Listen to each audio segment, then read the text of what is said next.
Emission-free mobility has long been more than just a dream.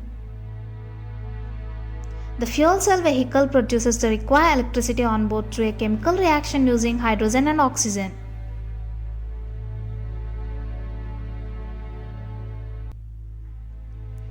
The heart of the powertrain is the fuel cell stack. The stack is made up of individual fuel cells. A single fuel cell consists of multiple components: bipolar plates, proton exchange membrane, catalyst, gaseous diffusion layer.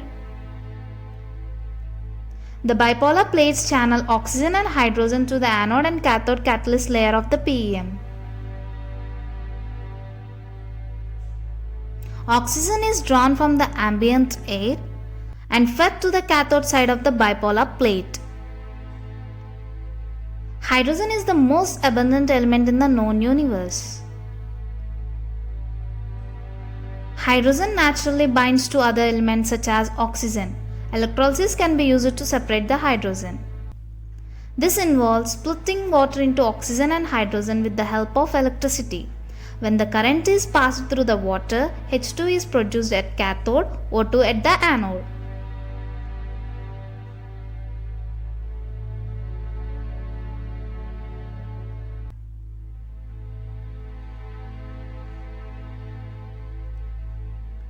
Ideally, the electricity to produce hydrogen will come from renewable sources. Similarly to the conventional combustion powered vehicles, filling the tank only takes a few minutes. Hydrogen is stored in the vehicle's carbon fiber tanks.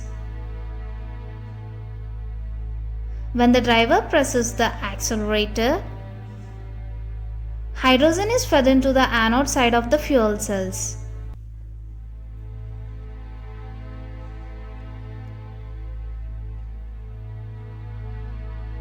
The fuel cells are connected in series. Oxygen from the air and hydrogen from the fuel tank are supplied to the opposite sides of the bipolar plate. Hydrogen is channeled to the anode side of the bipolar plate. Oxygen is channeled to the cathode side of the bipolar plate. At the anode, the hydrogen is split into protons and electrons due to catalyst. The protons pass through the proton exchange membrane to the cathode.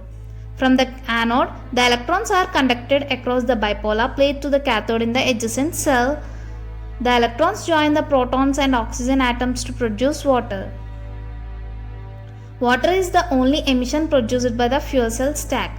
As indicated by its name, a bipolar plate serves as cathode to one cell and anode to its neighbor.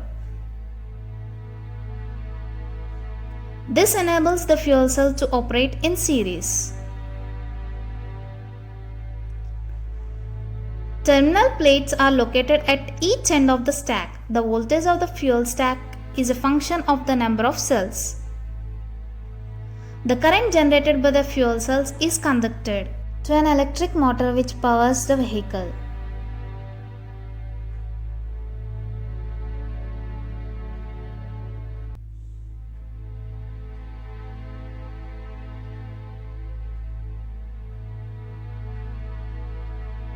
The next generation of emission-free mobility.